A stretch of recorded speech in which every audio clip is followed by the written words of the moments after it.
before I start with some like recommendation or some suggestions, I want to first explain what an AI agent is. So basically, when we're talking about AI agents, we're talking about LLMs, large language models, like the ChatGPT kind of like AI. So we're talking about LLM agents more specifically. The idea behind AI agents is that usually you have something like, ChatGPT. So you have an LLM like ChatGPT, and you give it some input. So basically some prompt, like, I don't know, what is the capital of Iceland?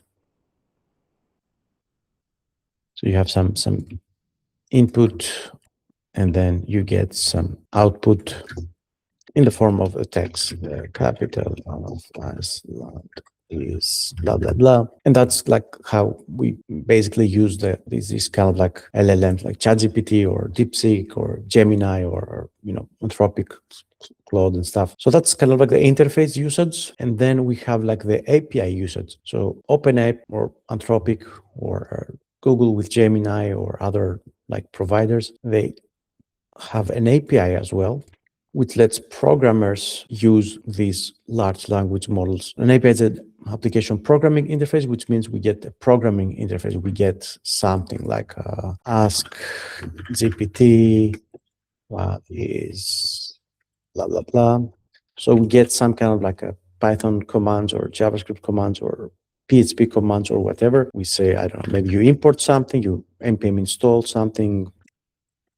So you have some kind of like a code, and then you access the language model through an API, not through some kind of like a user interface. You write some code, that code gets directed, like makes a request to some API server, and then you get back some output, which is usually not in the form of like plain text or raw text, but you get some kind of like JSON.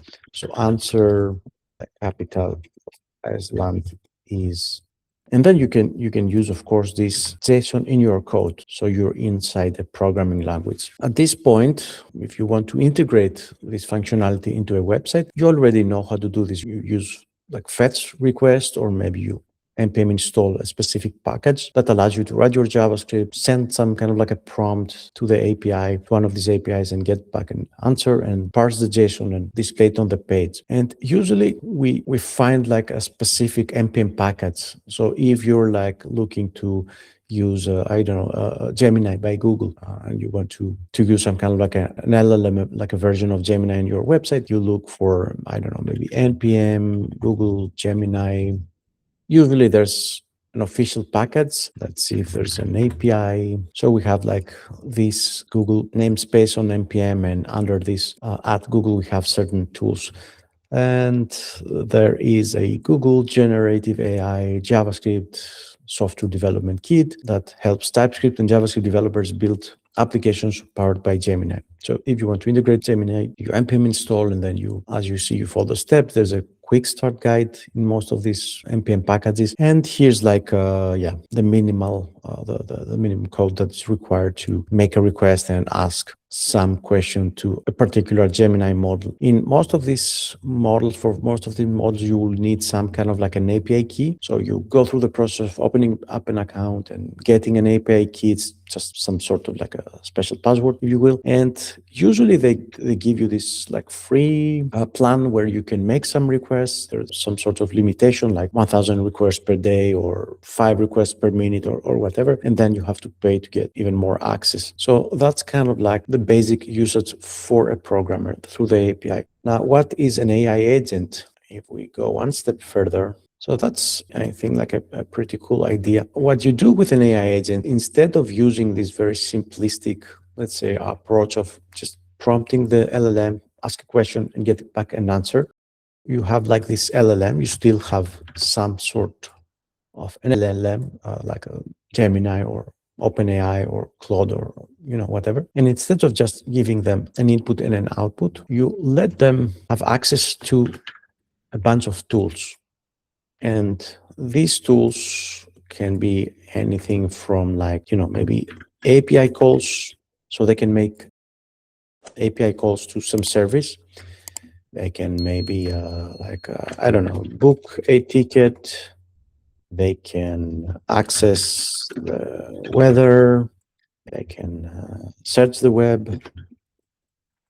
So there are specific tools. You can think of them as APIs. Basically, most of the times, all these are API calls to a service that can book a ticket, that can book a flight, that can maybe access the weather or search the web and gives back some results. And what you do is, instead of your LLM relying on its, let's say, on its memory or on its kind of like low knowledge to give you back an answer, it can use specific tools. For example, if I ask an LLM that was trained in with some past data, like from 2025, if I ask like who's right now the president of Hungary, the LLM will not know. So instead, I can say ask LLM who is the president, or I don't know, the prime minister of Hungary now. Like, now the LLM cannot like answer this question correctly because they were trained on data from 2025 and now it's like April 2026. So what they do is they are programmed in a way, so you give them some kind of like input, but instead of just searching through their knowledge and giving back like some kind of like an answer, which in this case it would be a hallucination, meaning they will give you like a fake answer because they don't have this knowledge. They will guess, or I don't know, maybe give you some kind of like a wrong answer. So instead, they're programmed to use a tool. They say, okay, they kind of like are aware, or they know that this information should be up to date. If you ask what is X now, they know that they have to go out on the web and search for this question. So the LLM now can work with certain tools, the tools that you provide. And in this case, they go and they search the web, they get an answer, maybe they get something. So they would get some kind of like an answer from an API, which means all this information will come back as kind of like a JSON. So you can see these are like kind of like up-to-date results, like 3 days ago. And there will be some kind of like a JSON that says like, let's say, result, and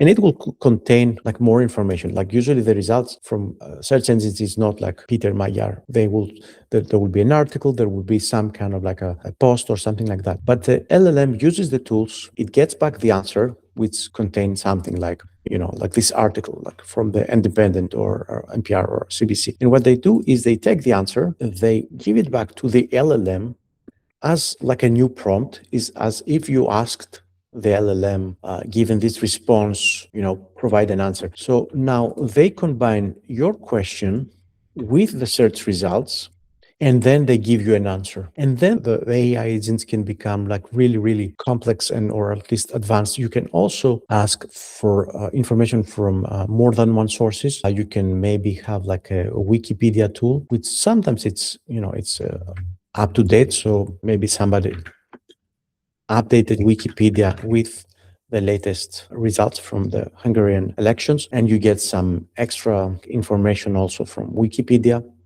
And then this question plus the Wikipedia results plus the result from the web, they now get back to the LLM as a new prompt. So programmatically, some new prompt is created in a way that looks like, given this context, like given this information, the Wikipedia answer and the web results, can you answer the question, who is the Prime Minister of Hungary? And then they give you an answer.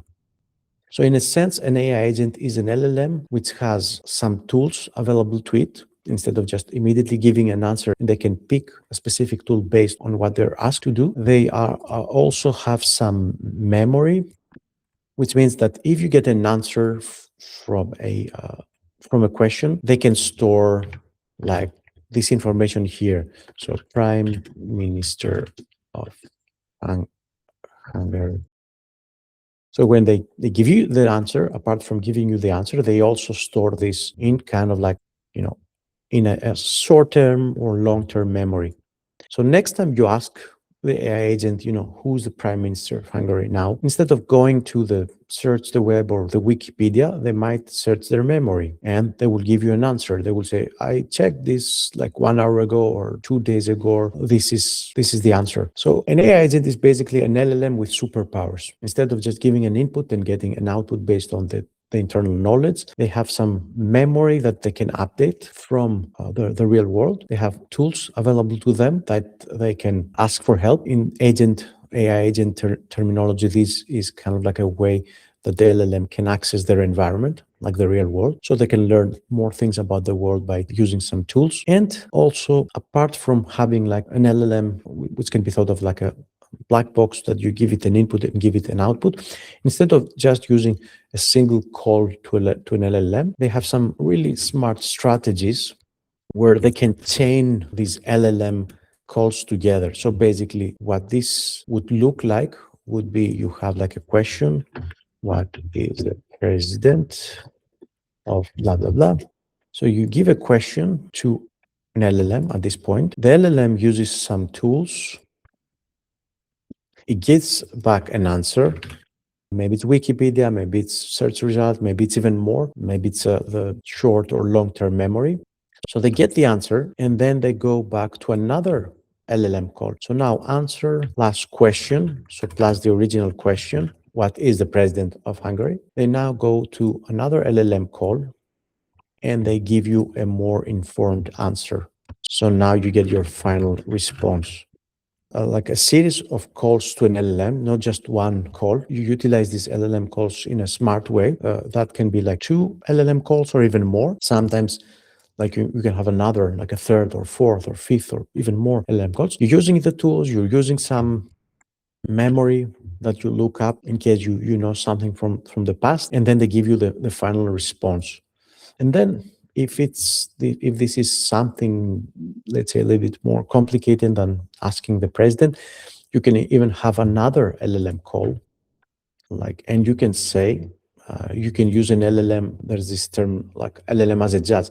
So instead of just giving the final response, you can say, you can ask another question to a third call to the LLM. So given this question, so given the original question and this context, the data that you picked from Wikipedia and the web, and this response. So instead of just giving the final response to the user, you say, double check the response and evaluate. So even before giving this final response to the user, you give all this information to another LLM call, which is going to evaluate the response, and it's going to see whether the response looks correct, or maybe it's in a way or in a form or in a format that it's appropriate. For example, let's say you asked, what is the president of Hungary? Give me back the result in XML. And in here, like the final response looks like this, like not like an XML, but as a JSON. Maybe this LLM was like small model, maybe this was like a not very good model, and it made a mistake and it gave back the correct answer, but in not the correct format. It just didn't follow the instructions here, and instead of an XML, it gave you a JSON, or vice versa. Now, this third LLM will say, no, this is not kind of like the correct format, and it sends back the final response, which is in the form of XML. So answer something like this. So you have another call that takes the previous data, compiled data, like the original question, the instructions, the data, the second response, and it compiles and gives you a much more appropriate response. So an AI agent basically is a smart way to use LLMs as you can see, kind of like functions, like nodes, like tools that you can combine with other tools, with memory and other like cool tricks. And instead of just a black box that you put one input and you get an output with limited knowledge and with no kind of like way to interact with the real world, you create this very smart kind of like framework, and they can do so much more than like a simple API call to like ChatGPT. Now, you can set up this structure, this architecture yourself, but usually we use a framework. And one of the most popular frameworks that's available in JavaScript, it's called LangChain. And there's a lang graph. And you use them like it's an npm packets, and you use them like to create AI agents and integrate them into your website. You npm install LangChain.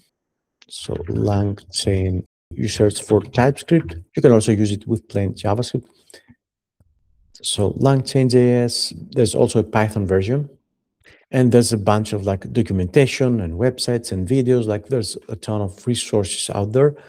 You can also check our YouTube channel for some introduction. And then you have to follow the getting started maybe guide, and there should be this agent quick start. So you npm install LangChain, and then this is a very simple example of how you can create an agent in LangChain that is able to use one tool. So you can define your own tools. In this case, it's like a dummy weather tool that gives you back the weather for a given city. But usually there's a ton of ready-made tools that you can combine with this agent. There's a weather tool, a web search tool, a Wikipedia tool, a calendar tool. You can just put almost anything you can imagine. So you import some things, you add the tool, you create an agent, you pick like the model. So you can pick OpenAI, ChatGPT, Google Gemini, or Anthropic Claude, and then you provide the tools. What tools will this agent have available? In this case, the only thing that this agent can do is learn about the weather. And then you run some command and you ask a question. What's the weather in Tokyo? It's a dummy. It's not a real weather tool. It doesn't make an API call to actually get the weather to a particular city, but you can find lots and lots of tools that can do it. And then this will provide some kind of an answer that says something like the weather right now in Tokyo is blah, blah, blah. I think LangChain is really a great tool that you can use to integrate, to create agents like pretty easily and integrate them into your website or web applications. And then you can search for other like libraries or SDKs or tools that you can help you like create, define agents and integrate them. All these big companies provide some kind of like a library that can help you build agents. There are also other like frameworks. So Llama Index, Crew AI, these are good, Vercel AI. So look for a framework by the provider themselves. So that's about AI agents, what they are, and how you can try out some of these frameworks.